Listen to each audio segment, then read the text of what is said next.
Welcome back to the ISDA AGM studio. I'm joined by Chris Edmonds from ICE and Dan Maguire from LCH. Gentlemen, thanks for joining me. Thanks. Now, we have a difficult trading environment. It's risk on. What are you telling your clients? How are you serving your customers at this point?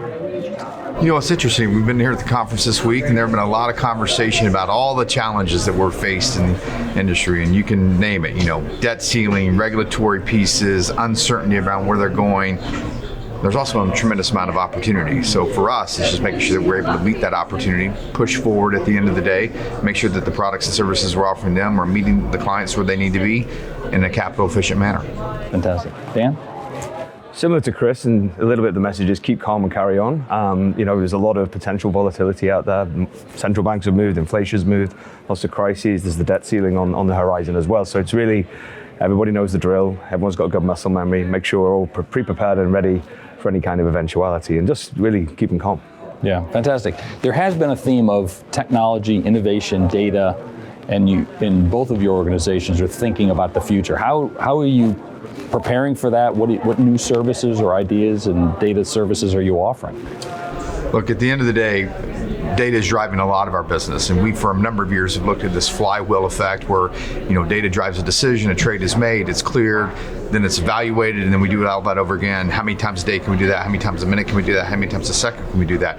And now how can we lever that into other correlated assets that are around there? I don't think that changes. I just think the velocity at which that takes place is going to increase, maybe more than some of the markets anticipating, certainly more than some of the regulatory functions are participating, and we got to bring that together in order to have a comprehensive market that people feel confident in and willing to invest with.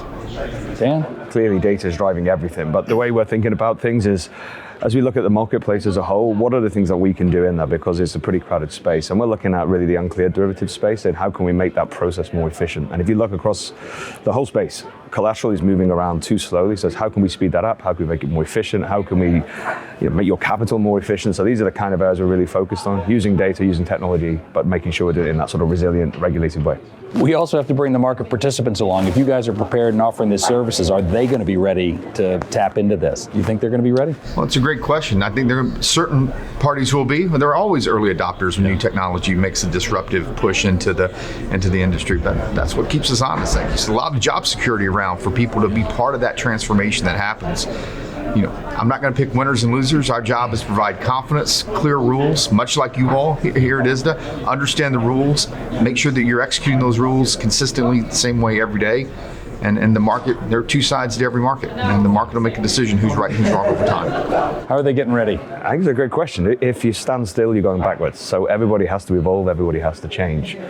The way we're trying to help is, look, we have a sort of convening power, for want of a better phrase, and trying to put things in centralized infrastructure and giving people standards and protocols and giving them lead times. We're doing it on LIBOR as an example, but in new technologies as well, trying to make it safe, resilient, and getting people to be able to adopt. But it's a few years ago, the clearinghouses were very slow-moving vehicles, and customers were saying, go faster, deliver more. It's kind of going the other way around now, where product adoption, there's so many different things going on. It's very hard for all of our customers and clients to prioritize. So just making it as easy as possible is kind of sitting at the heart of everything we're doing.